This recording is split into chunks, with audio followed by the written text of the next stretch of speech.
What is going on, everybody? It is Sunday night, so that means it is time for the I-71 Playbook Podcast. I am Bebe, and with me, as always, is BC.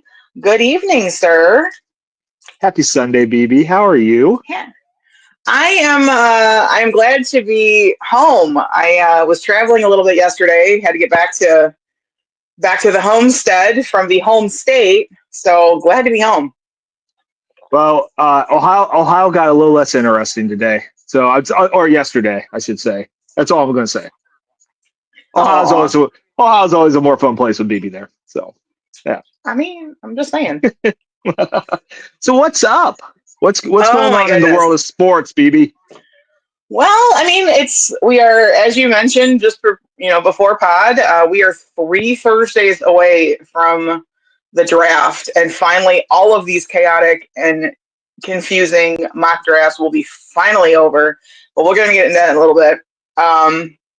Did see a little bit of a interesting thing, and so I got to tell you, I know the Cleveland basketball team. Excuse me, because we cannot say their name. You almost said it. You almost got me. I almost did it. Well, here's the kicker. Okay, so here's the deal. Not only can we not talk about it, I can't watch it. So what happened was what happened was the Cavs Stop. That team that shall not be named. Stop being the worst. Stop being the worst. I am the worst. I know. I'm sorry. Anyway, so the team that plays with the orange and black ball downtown, we're taking on a team that also plays with the orange and black ball from New York, in Cleveland.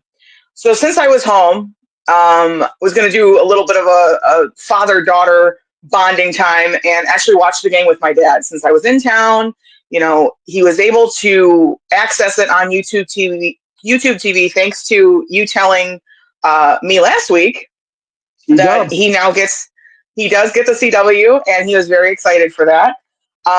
So we started watching it, and the first quarter was a little rough. And so as the clock ticked down to 0, my dad kind of looks at me and goes, maybe we don't watch this right now. And I go, well, apparently I can't talk about it on the podcast. I can't even watch it. Like, I can't even acknowledge they exist. So we did. We clicked off of the game. We went into YouTube Music, and we're just spending some time listening to some tunes and having a ball. So the Cavs came. So disappointing. You know what? This is going to be harder than me not dropping F-bombs. We're going to have to start taking a poll to see which happens first. Is if I say the Cleveland basketball team's name, or if I drop an F-bomb. One of them is going to happen first. It's going to be the Cleveland B-ball one, but I do not rule out the F-bomb. I do not rule it out. I mean, we're getting close to the draft and the start of the Brown season, so that could be. I truly hope. So we're going to have a Sunday night recap of the draft in a couple weeks, and I truly, truly hope you do not have to drop the F-bomb, because I think that will be the time when the Browns walk away out without any quarterbacks on their roster except for Kenny Pickett. We're going to get into that in just a little bit. Yes, we are. So moving on from the team that shall not be named, who are also, they're playing to clinch the number 1 seed. That's great for them. Yeah. Hooray. Go for it. But to another Cleveland team who's not off to the greatest of starts. Yeah, that would be them. I did not see what the final was out of today, but they are currently 6-2, 6-4, something like that. Again, yeah. Oh, did they take it, or did we lose? No. They lost. They lost the series. Oof. So that puts us at 3-6 on the season. That is terrible West Coast trip.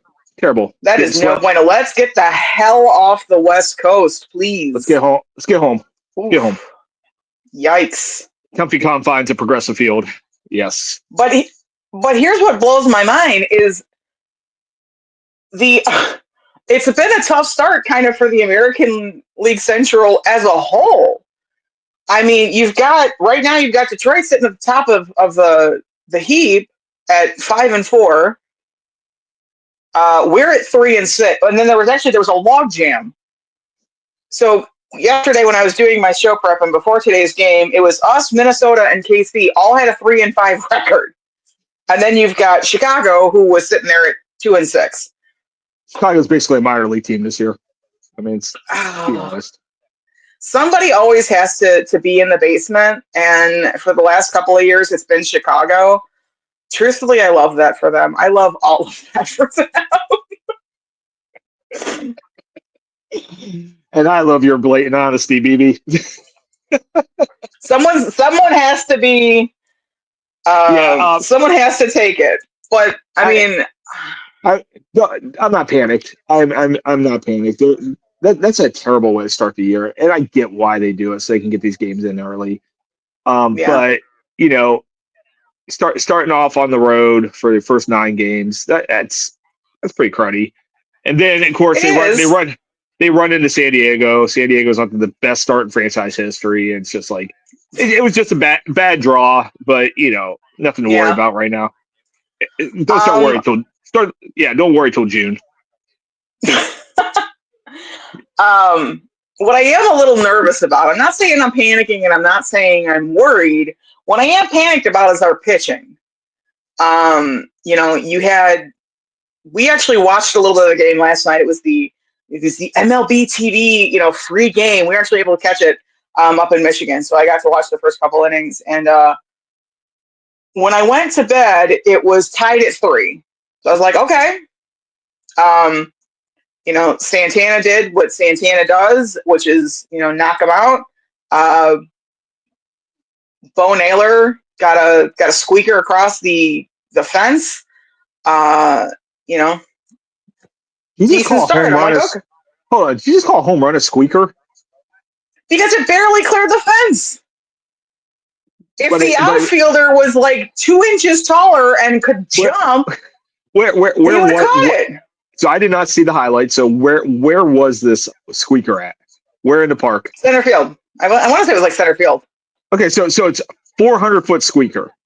We're really using squeaker. Go look it up because it barely cleared both the fielder's glove and the fence. It wasn't, it didn't need another zip code. Hey, all I know is... It was like a teenager trying to sneak out at night and not have the parents know about it. Like, they got out, but barely. All I can say is I've never hit a ball 400 feet, so I've never hit a squeaker. Or all I have hit is squeakers. Okay, there we go. Oh, there we go. Hello. There it is. But what I am a little nervous about, we've got Tanner Bibee, who we just extended, gave him a monster contract, and right now, to start the season, he's 1-1 with a 6.52 ERA. Now, I get it. We're 9 games into the season.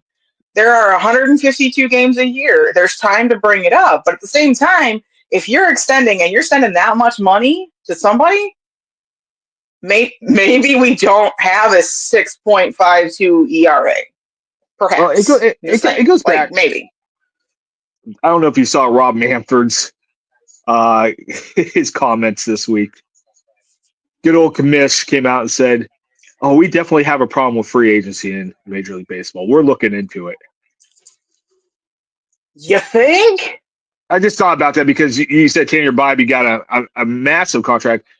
For Cleveland, he did. And the greater scope of Major League Baseball, $54 million is nothing. No, that's just wiping your nose money. That's nothing. Right, and that's exactly the problem. Like, that's exactly the point that we've been hammering on here, with about 20 teams in major leagues. They just can't compete. They just can't compete with the money. And no. Good to see old Commish Manfred there go, "Oh, you know what? I think we do have a problem. It's only, the LA Dodgers have a $2 trillion $2 trillion payroll." I mean, think about this. So, granted, it's early in the season. I've been doing draft. I haven't been really following much Major League Baseball other than the Gardos. And Mhm. I know when San Diego went to 6-0 when they swept us, they were still in second place behind the 7-0 Dodgers. And I'm just like, Right. it's just nothing. Yeah, and I watched a couple of the opening day games because they were opening up against Detroit. And that was gnarly. I was like, get us the hell off the West Coast too, because I mean, Yeah. it's nasty. Yeah. So I'm not panicked yet, but I am a little, just kind of side eyeing. Just give Hopefully, them some time. Give us time. Hopefully the Lake Erie Breeze, they come home, get everything together. Baseball make is better also. life choices. Baseball can be adjusted. Once again, it's a sport that your athleticism doesn't necessarily rule. I mean, these guys are all great athletes. That's not what I mean. But the point, No. the point being is like there can be adjustments, especially early on. Teams go on hot streaks. I mean, look at Detroit at the end of last year. They went on a great run. Yeah, Cleveland a couple years ago, rolled off 22 in a row. And it's just it takes time, and it does. If they're 5 games out, like I said, late May, early June, then you start worrying. But if they're within striking distance, I think they'll be fine. I think they will. It's not a fun start to the baseball season, unfortunately for it's not. for Cleveland fans. So before we get into the chaos that is the draft, we had a little bit of a Cleveland goodbye this week. During peak silly season, we needed this. We absolutely did. We do. So if you are unaware, Jameis Winston released a beautiful statement and a love letter to the city of Cleveland, thanking the organization and the fans for the support and the welcoming him with open arms. What I find kind of adorable is he's talking about the memories that he had over the season, and of course his favorite is the Thursday night snow globe game against Pittsburgh. I'm pretty sure that was all of our favorite game as well, because that was not only fun to watch, but they won. And anytime that we beat the Steelers, it's going to be a good day. I'd like to personally thank Jameis Winston for costing us Cam Ward. No, I take a win against the Berg anytime we can. So anyway. Right. So from the I-71 Playbook Podcast, Jameis, from all of us to you, sir, we wish you nothing but the best in New York. And fun fact, New York also gets snow. Well, technically New Jersey gets snow because that's where we're going to be playing anyway. But they also get snow. So this is true. And I hope, I really would love to see Jameis beat Russell Wilson out for that job. I really would. I would too. That would be. That would do my cold little black heart so good to watch him beat out Russell Wilson for QB1. I would love to see it. It'd be awesome. So, Bebe, as we said, peak silly season. We're 3 Thursdays away from the NFL draft and the Browns being on the clock for number 2. It's all but a given that Tennessee is taking Cam Ward. Right. I'm still not 100% on that.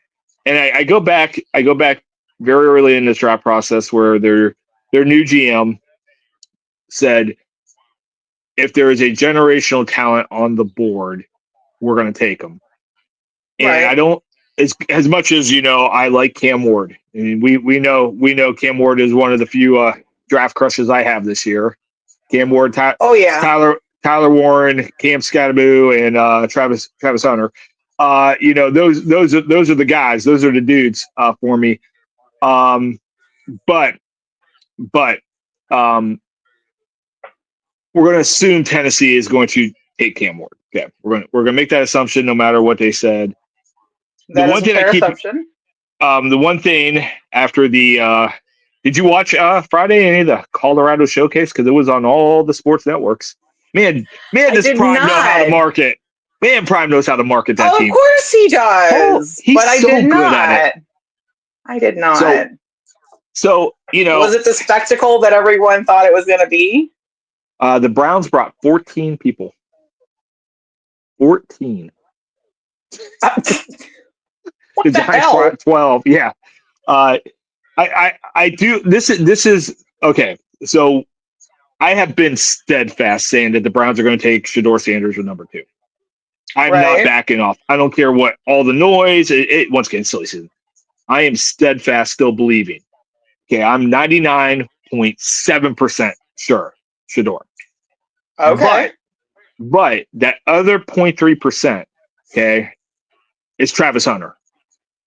So it's going to be one of those 2 kids from Colorado. I know everybody's like the odds-on favorite. The betting favorite is Abdul Carter. Travis Hunter's something special.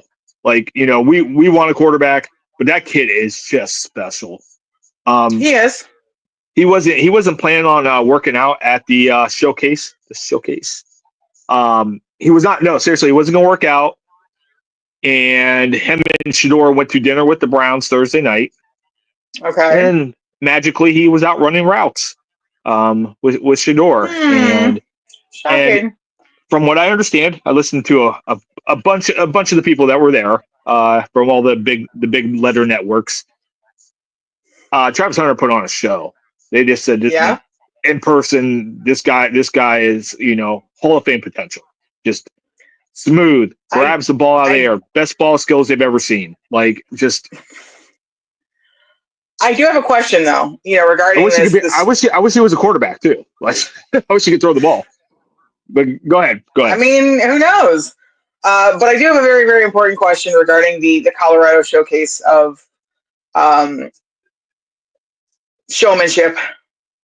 Was Miss Peggy invited to the showcase? Like, I'm curious. I do not know if she was there or not. But your heart's always with Miss Peggy. Always with her. You know what? The woman, again, if anyone knows what it's like to endure a shitty team and stick by him, it's going to be Miss Peggy. First of all, she's a pocket grandma and she's adorable. I mean, there's that. So that does not suck. But second of all, you want to talk about the true testament of loyalty. Her and her twin sister. I mean, you're talking about when Colorado won maybe a game the whole season. That was just 3 years ago. Just 3 years ago, by the way. Yes. Yeah. So now 2 years ago, not only are you winning more than one game a season, now you're getting national attention. And last year they took Miss Peggy to a bowl game. I mean, Miss Peggy is now part of the Jeffersons because she's just moving on up. And I love it. So here you go. What's the common denominator? Shador. Dion. I think it's Shador. Oh, Dion ain't playing. Dion ain't playing. Well, Dion's pulling strings. And I'm not going to sit here and bemoan, or put down. I mean, Travis Hunter, Heisman Trophy winner, well deserving, probably the best cornerback and best wide receiver in the draft. It's arguable, and when that's arguable, that's incredible. But somebody was throwing him the ball. Somebody was winning ball games. And, once again, I go back. Shador completed 74% of his passes. Shador is one of the most accurate anticipatory passers, really, in college football history. Shador up until, and this is kind of going to lead me into my point, Shador up until the bowl game, some people consider might be the first pick over Cam Ward. Right. So what's changed? And that's where I'm getting at. As we talked about, I try to stay steady through this process and kind of filter out the noise. Right. So Shador ends the year, and he is once again, in the talk for top pick, QB1. Right. He's in the talk. Yep. By the time we get to the end of the national championship game, Shador's no longer even considered. It's Cam Ward. We go to the combine, we start getting these things. Oh, Shador's a terrible interview. He doesn't even care. Like, people were put off by him. Now, nobody came out in front and said it. It's just, we heard this by talking to NFL officials, Right. It's somebody's brother's baby mama's second cousin who knows a guy who, it's nothing is confirmed, but yeah. And I'm not saying that Todd McShay didn't hear this, but it sounds very coordinated. And now we are seeing people who are saying that he has a second round draft grade with some teams. And this is absolute insanity. This is absolute insanity. And once again, what has changed? Nothing. Nothing has changed. No. The kid has not thrown a pass since December. Okay, Cam Ward has not thrown a pass since December. Okay, Both of them played their bowl games in December, and I'm really irritated because what I think is happening to this kid, okay, like it or not, is there are a lot of people that just don't like his dad, just will not give this kid his due credit. I don't think that's happening in NFL front offices. I mean, for God's sakes, the Browns, gave the worst contract in the history of the game to Deshaun Watson. They don't care about prime. They don't care about prime's past. But Dion. Time out. Speaking of the contract heard around the world, Jimmy finally came out and said it. He did. We've been saying it. He finally admitted what everyone and their brother has been screaming for the last 3 years, that this was a mistake. Yep. And hey, once again, we give kudos where kudos is due. Kudos to Jimmy for saying it, and moving on. And Jimmy also said I won't give Jimmy kudos for anything, and here's why. He knew it was a bad idea from the jump, but he wanted to make a splash. He thought he could turn it around, and he thought that was going to be the missing piece. And for 3 years, because we know it wasn't Stefanski who was trotting him out. That came straight from Jimmy. So, I'm not going to give praise at all to Haslam, and here's why. We told you so. So here's the thing.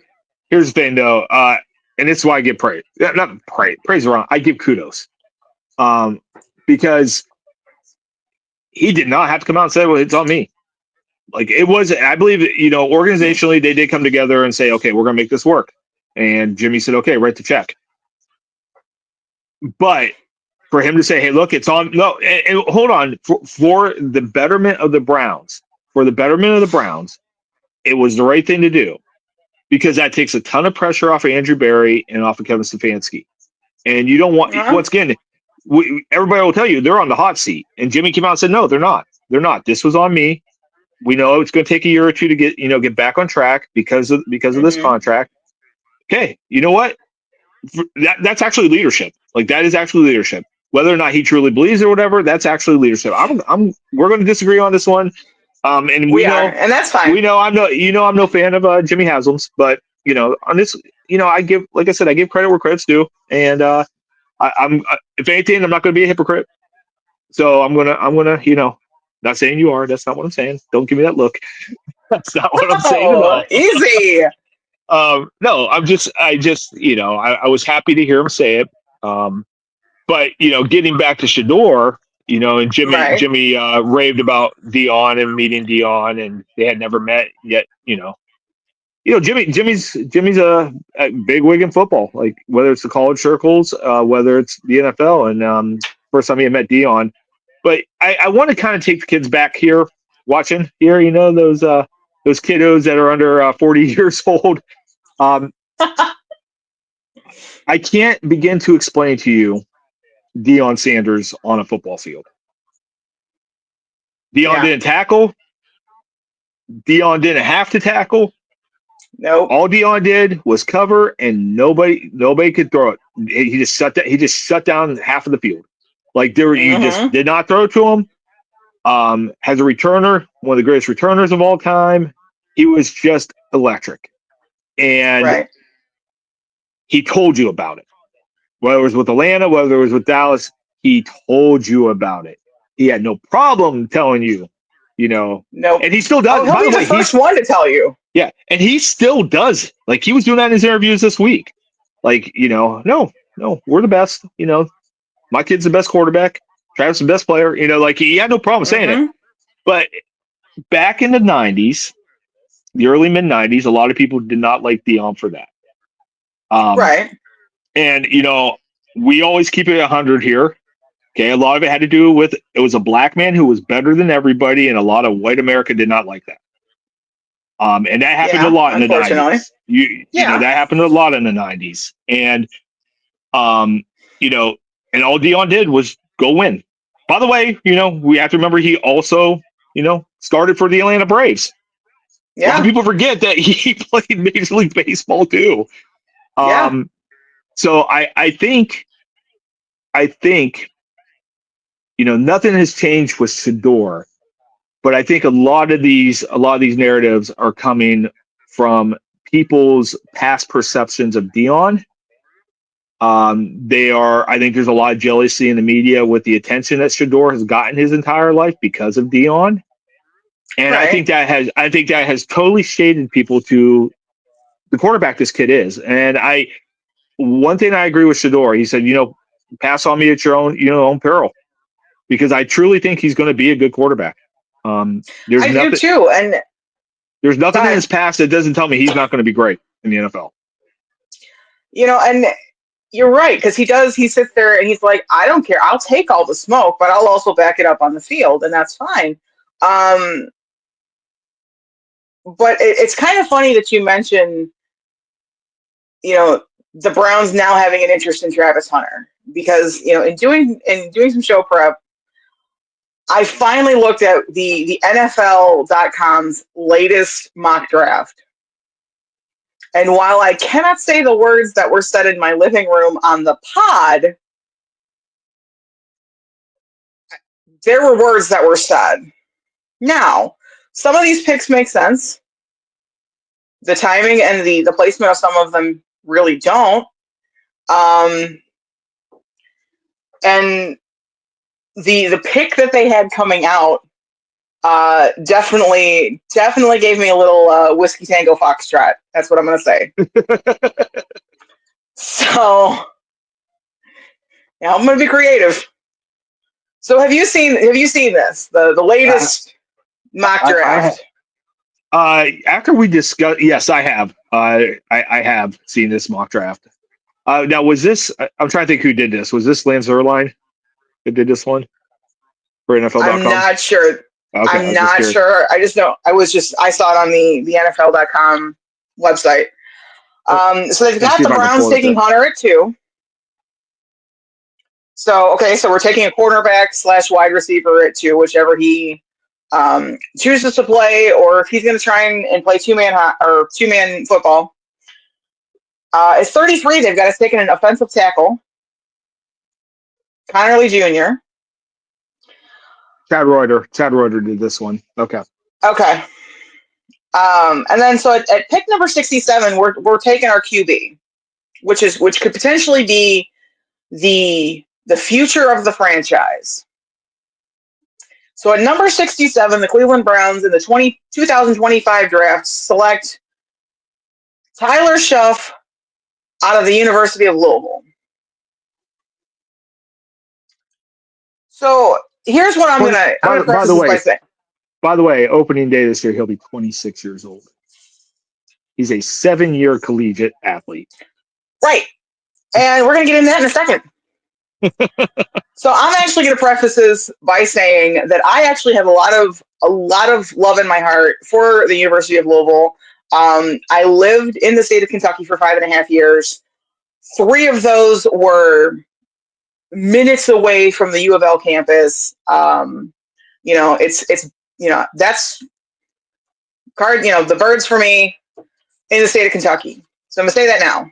However, this kid, and yeah, I use the kid sparingly because you're right. He is he's going to be a 26-year-old rookie. The only thing that's going to be was Scott Bakula in Necessary Roughness. Was he not having he not taking calls that day as the world's oldest rookie? What are we doing? Where's Brandon Whedon when you need him? Oh, bring it into hold that thought, because we're going to talk about him. He's going to make an appearance a little bit later.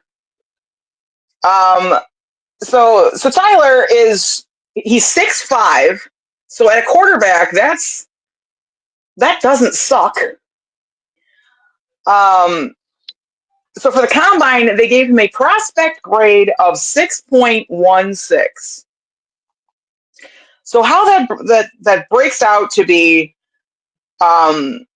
he's a good backup with potential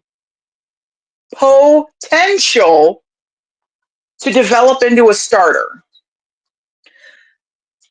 My main question is, if this is the plan that you're going to go, and you really think that this kid is going to lead us into the promised land and not back into hell, potential is what you want to go with. And who is going to develop him? Kenny Pickett. That's going to be your mentor.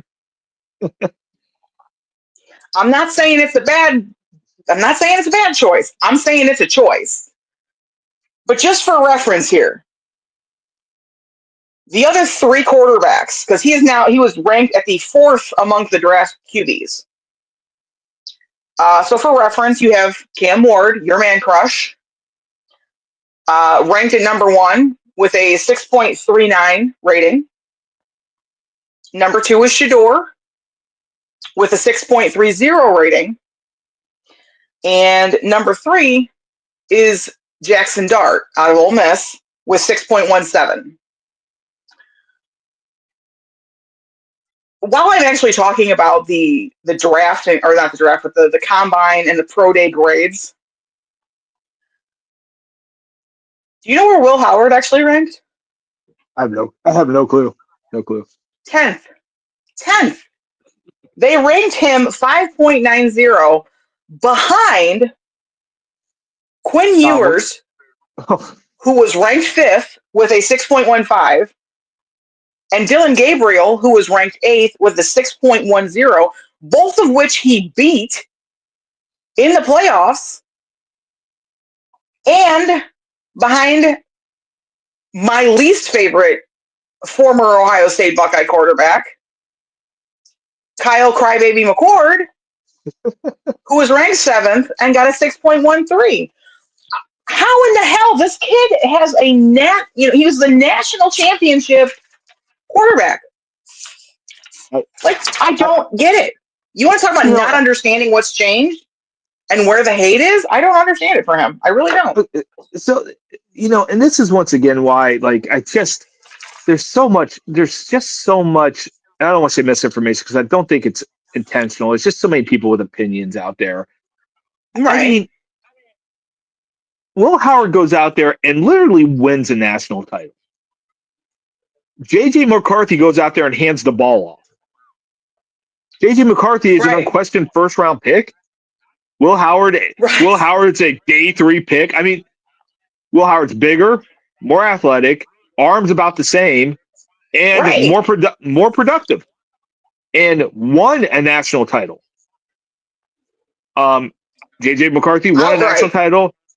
J.J. McCarthy won a national title, but you can't name one throw he made that won that national title. But you can sit here and start listing the big-time throws that Will Howard made. And it just, it doesn't make any sense. It doesn't. Between the two of them, J.J. maybe getting his national title be taken away. I mean, there's that too. So, oops. Could happen. So back to our new friend Tyler. The oldest rookie who is potentially coming into the draft. Now, the one thing I do want to say, though, I believe this is the last year with all the COVID freebies, right? Isn't it? Yes. Where they had the free couple of years of eligibility. This is the last one where we'll see a 7th-year senior. Okay, yes. Yeah. I would want to make sure. I mean, this dude's like the Van Wilder of football. Just love college so much he wasn't ever going to leave it. And nothing to show for it. Right. I mean, at least Van Wilder got Tara Reid, which at the time that was the prize, but now That, maybe not. I But mean, back in the 90s, 90s Tara Reid did not that was not a bad consolation. I mean, You could so do our worse. new friend. I'm sorry. I said you could do worse. You could. So our friend Tyler here started his college journey back in 2018 and did 2 seasons at Oregon. So 2018 to 2020 was at Oregon. Not a great start. Very slow start. So then he hits the portal. He transfers to Texas Tech, where he By the spends. way, how old this dude is? He was Justin Herbert's backup at Oregon. That's how old this kid is. Justin Herbert's been Yeah, in the league for 4 years, and he was his backup. Like he can't. right. Like Crazy. so 2021 to 2023, he enters what's also known as his injury era at Texas Tech. So 2021 breaks his collarbone, out for the full season. Been there, sucks. It does. 2022 re-breaks the collarbone. And then 2023 has a broken fibula. So that is 3 straight seasons where you have broken yourself. Now, that's not necessarily all his fault. That's because your O-line sucks and they don't want to block for you. That does suck. So 2024, he says, I'm getting my broken ass out of here and I'm going to where? Louisville, Kentucky. Home of bourbon, mint juleps, and horse races. Nothing wrong with any of that. Unless you've actually been in Louisville for Derby week, they start partying for Derby 2 weeks before the actual race. Like the city parties hard for a solid 2 weeks for a 2-minute horse race. Mint juleps are delicious. Little Woodford Reserve. As a former bartender, no. I have one. They're also I have a pain in the ass to make. Actually, they're not too okay. It does suck. You have to muddle up the mint and actually, yeah. No, it's some work. It's a labor of love, but it's a good drink once a year. Anyway, back to Louisville. Back to Tyler Shough. So back to Louisville. So 2024, his records. He was 244 for 389.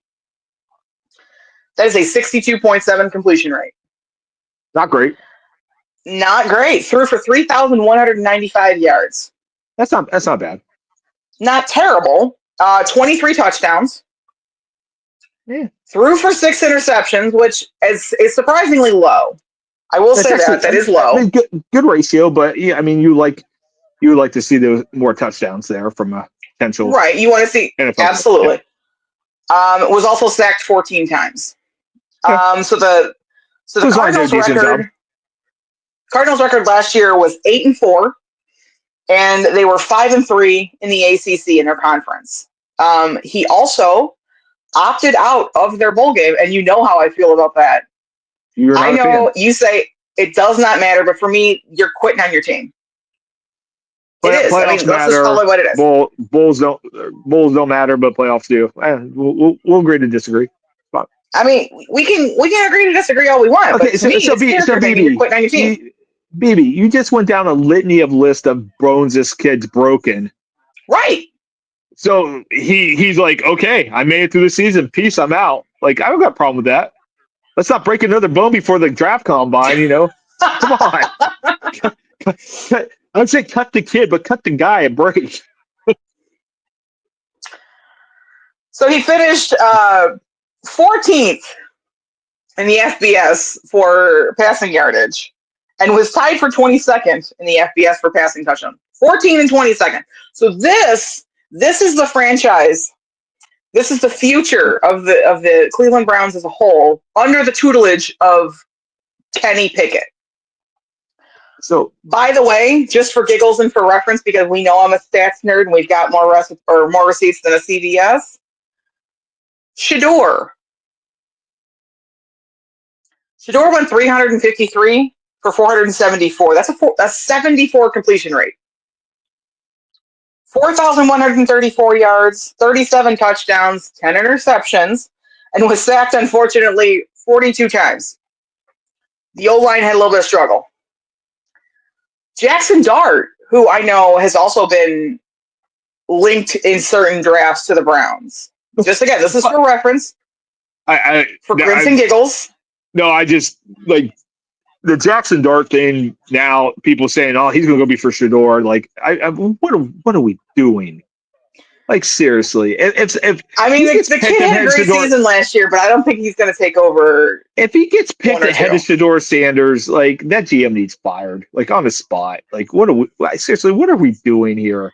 Like, just watch him play. I know. Trust me, I get it. So last year he was 276 for 398, which is a 69% completion ratio. That's good. It is. That's not bad. Yeah. Threw for 4,279 yards. That's amazing. Great year.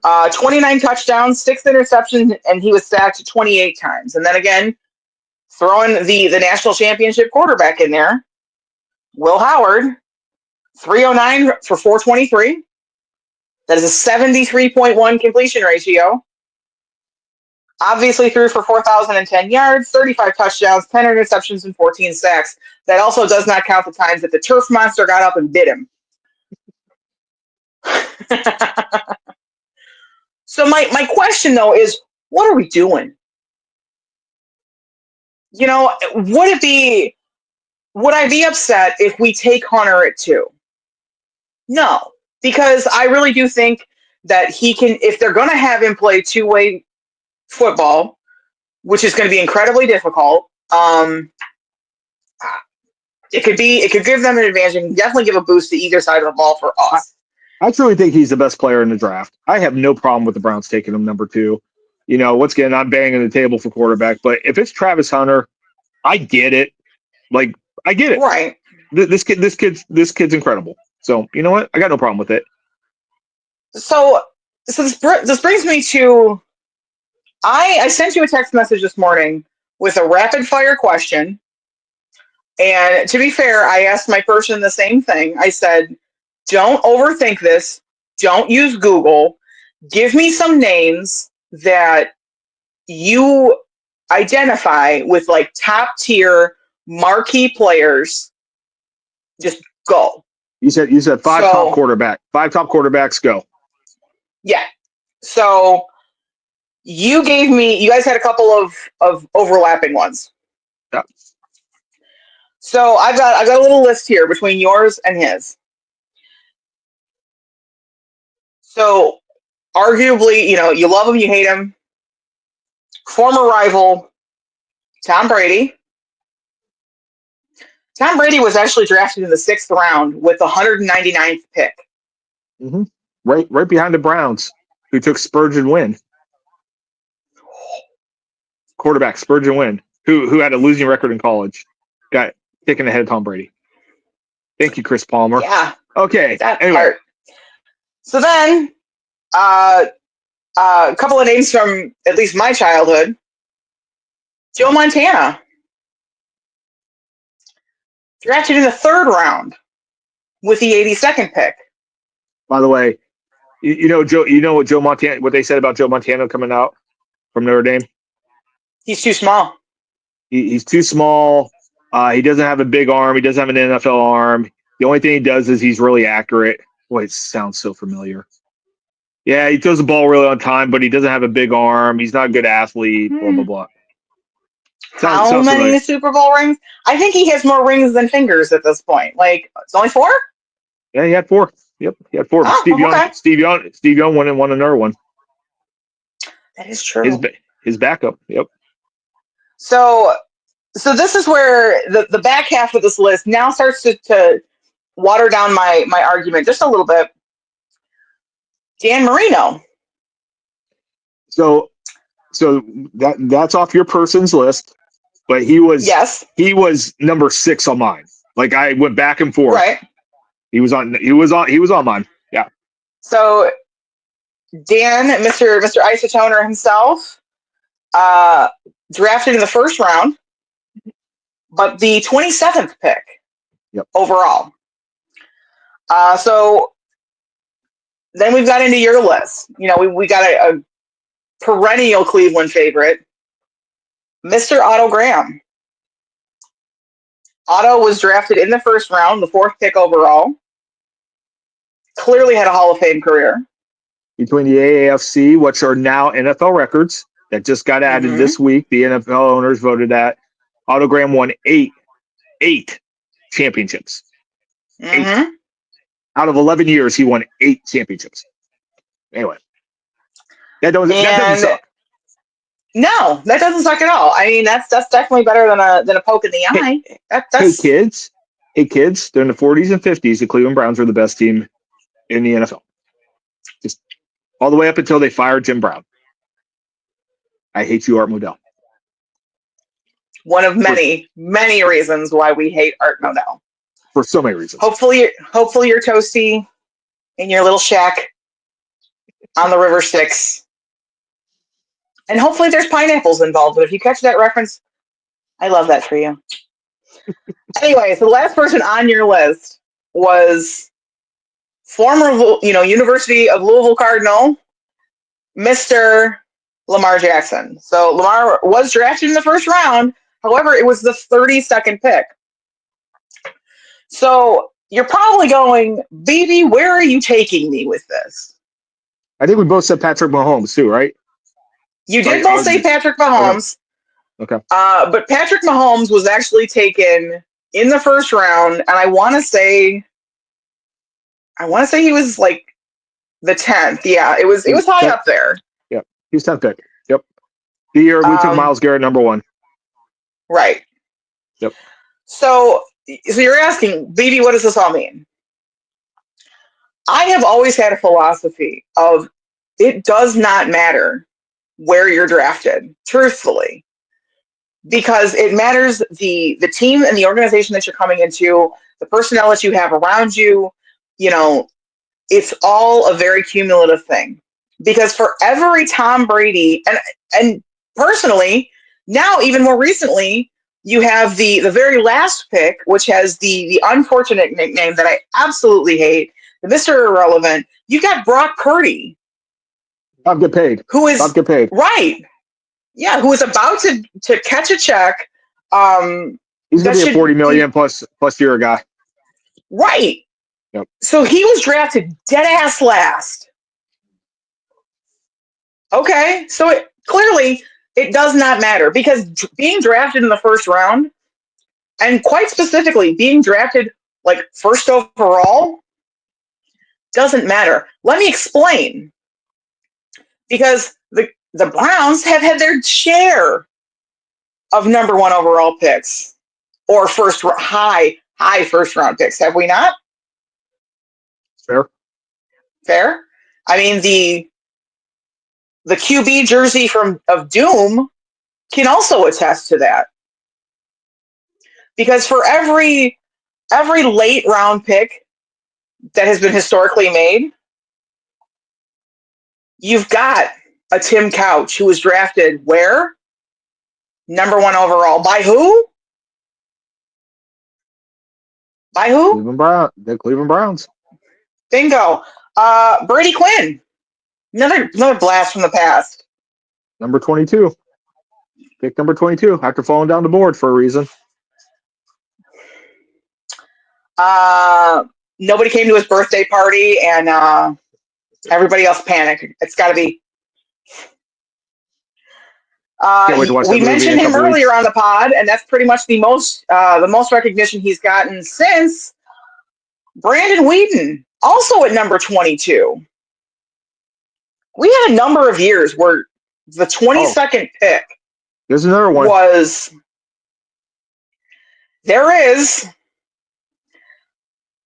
We'll refer to him as the evil elf himself. Johnny Shit Football. Show Johnny. Shit Show Football. Johnny. No. Shit Show Johnny. Let's call him by his government name. Hold on. I cheered that pick. I was excited about that pick. I watched that kid single-handedly beat Alabama. I watched that kid single-handedly beat Alabama, and I'm like, oh, this is the dude.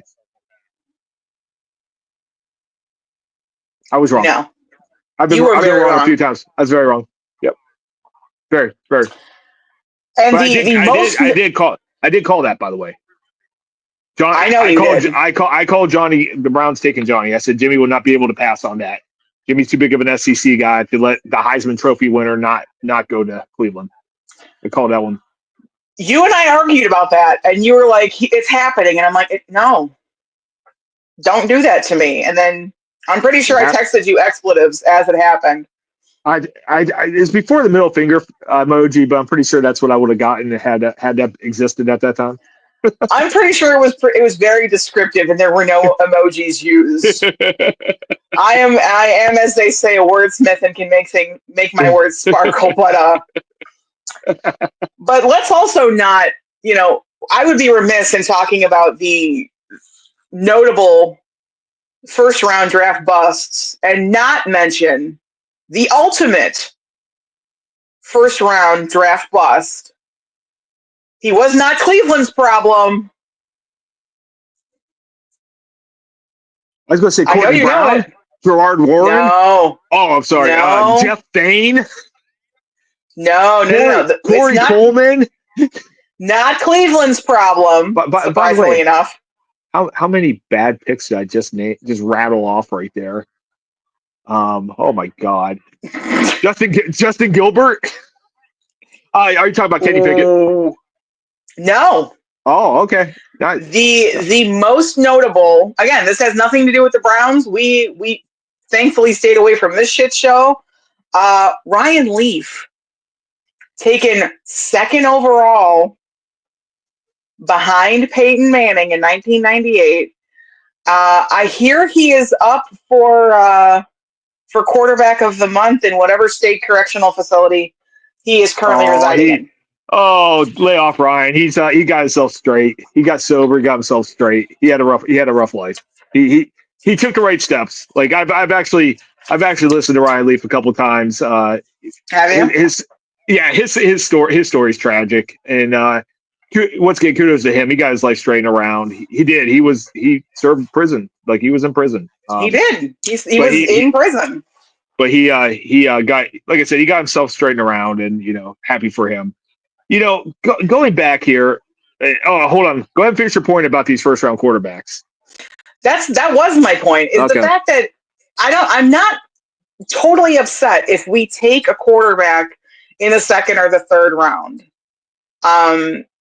Because there are picks that they're not they're not projecting incredibly high now, and that could mean nothing. I mean, they could get in there and everything changes. So if we don't take a QB at 2, I'm fine. But if we wait until the 67th pick and then we take someone who is statistically worse and injury prone, so what are we doing? We've said this multiple times. You've got the second round pick. Don't screw around. Go after what you want. Every year there's a draft season darling. This year was Tyler Shough. Last year was JJ McCarthy. The year before was Anthony Richardson. There's always this guy that comes out of nowhere, impresses, and falls into the first or high second round. Tyler Shough's that guy this year because he's got a cannon for an arm. He's 6'5". He is super fast. He runs like a low 4.6, high 4.5. Like he can move. But there's a reason why he was in college for 7 years. Injuries happen, broken bones happen, but fool me once, fool me twice. Don't fool me 3 times. As President Bush one time said. I truly believe there's going to be 4 quarterbacks, and something happened. Something got announced today that just furthers me believing that there's going to be 4 quarterbacks. And as you can attest to, I've been saying this from day one, that there'd be at least 4 quarterbacks. I don't know if you saw the news, but Jalen Milroe accepted an invite to Green Bay, Wisconsin to be there for the first round. So somebody has told Jalen Milroe, if you're on the board when we pick, we're taking you. Be there. Okay, whether that's Pittsburgh, whether that's Cleveland. Somebody has told him that. And, the consensus is Cam, Shador, Jackson Dart, then Milroe. So that's telling me that, Cam, Shador, and Jackson Dart are off the board. And like I said, there's a team that's in love with Jalen Milroe. And you know what? There's a lot to be in love with that kid. He got a master's degree. He got a master's degree in 3 years. He won the academic Heisman this year. He is probably, with Travis Hunter, the best athlete in the draft. I don't know if you saw his 40 time at the Alabama Pro Day, but he did exactly what I said he would. He break 4.4, ran 4.37, and he looks even faster on film. This kid's incredible. And so my hope was, if we don't take Shador, I still think we're taking Shador, and we take Travis Hunter, that we would go back in the first round and get Jalen Milroe. I love this kid. I love his potential. I think in Kevin Stefanski's system, he's a perfect fit. Kevin Stefanski wants two things: timing routes and deep balls. And that's what Jalen Milroe does. And also mix in a guy who runs a 4.37. And he's chiseled out of rock. Like this guy, he's a beast. And he's super smart. And he's everything. So, give me Travis Hunter, give me Jalen Milroe. Call a first round, and let's roll. You just got two of the best athletes in the NFL. I'm okay with that. I still, once again, I like Shador, and give me the best skill player at 33. I'm ready to roll. Just give me some offensive players, score some damn touchdowns, and let's get rolling. Yeah. Yes, please. If I see offensive or defensive linemen in the first two picks, I'm going to be irate. Give me somebody who's going to score touchdowns. I do not just stop this with Josh Connerly. I'm sure he will be a great tackle, but I keep seeing the Browns mocking him, or people mocking him to the Browns at 33. No. Yeah. Stop it. I've seen it. I've seen it too. A couple of different ones. That's the one I called. The very one you just talked about. Stop it. Stop it. We need a quarterback, and we need skill players. Okay? Yep. We got, at skill player right now, we have Jerry Jeudy. That's it. He needs help. He does. I mean, and by the way, and I want, I think people poo-poo this a little. Okay, and we talked about the year Jerry Jeudy had. There are guys in the NFL, when they get the ball in their hand, are different. They are just different. Okay? Right. CeeDee Lamb, he's different. Okay, Saquon Barkley, he's different. Okay. Jerry Jeudy last year, when he got the ball in his hand, was different. He was always open. He was always running for yards after the catch. I mean, that kid's special. And you get him good quarterback. He did that with terrible quarterback play. He made a Pro Bowl with historically bad quarterback play. Get that kid, get him somebody who could throw the ball in his area, get another receiver, or get a running, just get some skill players, and let's roll. The Browns are not that far away. They're not that far away. They're not. They just need to be smart. They really need to be smart. Yep. And like I said, if it's not Shador, please let it be Travis Hunter. Please. Don't screw this up. And this is nothing against Abdul Carter. We don't need Abdul Carter. The Browns. We don't. I mean, the Browns are not in a place where they can take his strength and double up on it, because they have so many other holes. We need touchdowns. We need to keep that defense off the field. Get some guys to score the ball. That's all I ask.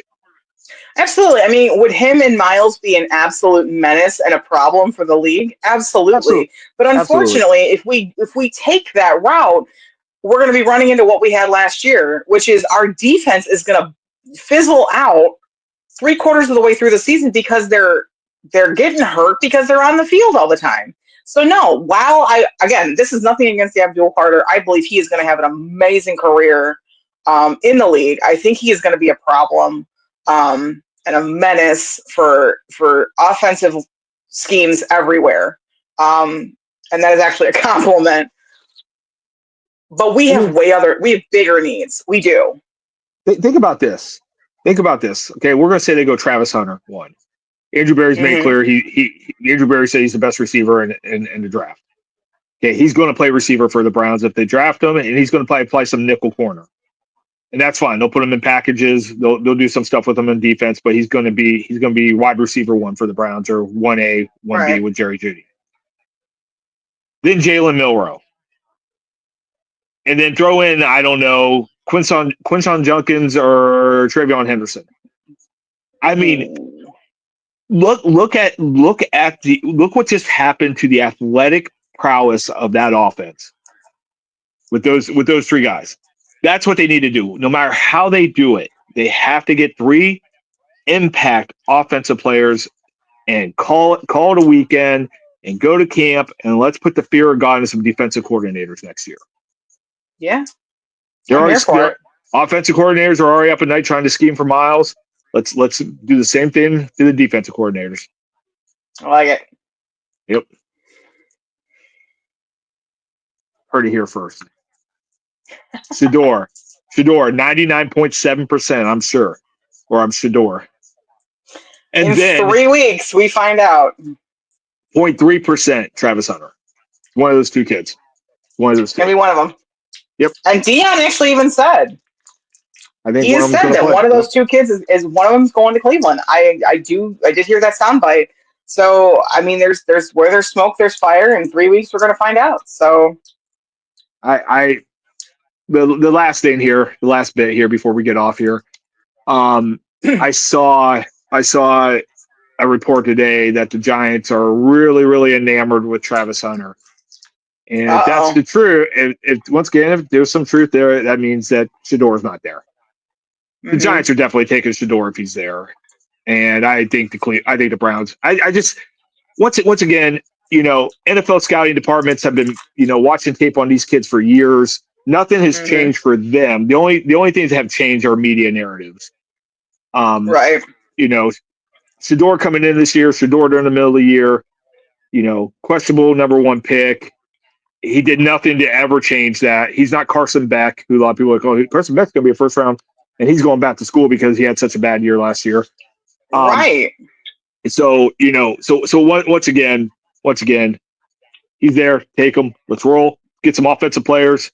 And by the way, if you've done a mock draft, there's a ton of playmakers in this draft all the way up to 100. Like, it's amazing how many good players are falling just because of numbers. There's so many running backs, receivers, tight ends that are just good. Yeah. So anyway, I'm done. But what? It's just talking about like the media narrative just really, really quick. I mean, talking about draft stock falling. I mean, where Travion and Quinshon are projected too. I mean, these kids are amazing. So it'll be interesting to see how it shakes out. I think Travion. It might be that Travion is actually drafted before Mecca. Mecca's really. He's been a consensus round one draft pick. He's an Ohio State wide receiver. All they do is produce in the NFL. They're money. It's house. It's easy. Make that pick. You're going to get a guy who's going to produce. I mean, think about it. Garrett Wilson, Marvin Harrison Jr., Jackson Smith-Njigba, Chris Olave, Terry McLaurin. Like these guys are all Pro Bowlers. Like, it's wide receiver you. Somebody's going to take a Mecca. But I also think that Travion Henderson is going to go surprisingly early. I don't know if it'll be a first round, but he's not getting out of the second round. I bet he's the second or third running back off the board. I would think so. And the rumors are all saying that Emeka is going to join Jackson Smith in Quitter in Seattle. So that could be fun. You know how I feel about him. I do. And you know why. But he definitely sat out the last season of Ohio State because he just didn't play. Right. But no, with Emeka Buka, I mean, Seattle just Tyler Lockett and DJ Metcalf are both gone. They need a receiver. That makes a lot of sense. It's a good fit. Yeah, they need somebody. So I think Emeka would be a good fit. But we can get into that a little bit more next week. Sounds good. As we are counting down to the silly season being over. And by the Not way, soon enough. I'm so tired of hearing about Kirk Cousins. Oh my God, all this week. We're not even gonna get on that. We'll talk about next week. But no, no Kirk Cousins. No No, Kirk thank Cousins. you. No. I still think he'll be the opening day starter. If they make that move, if they don't take Shedeur first, I think he'll be the opening day starter. But I swear, I'm gonna call it here and now. If they make that move and they bring him to Cleveland, and he is the opening day starter, as you are sitting here calling, there's not going to be enough censor buttons for the commentary that I will have. I am going to sound like R2D2 trying to do this podcast, because absolutely not. Because if you want to go someone who is that old, bring in Flacco. Bring in Flacco. That's my whole thing. Why are we doing this with Kirk Cousins when we could get the same thing for a lot cheaper with Joe Flacco? Like, I don't know. Anyway, let's call it a night. Let's call it a night, BB. I'm here for it. You know what? So, with all of that spiciness being said, from the dog pound of the shoe and the silly season in between, I'm Bebe. I'm BC. And this has been the I-71 Playbook Podcast.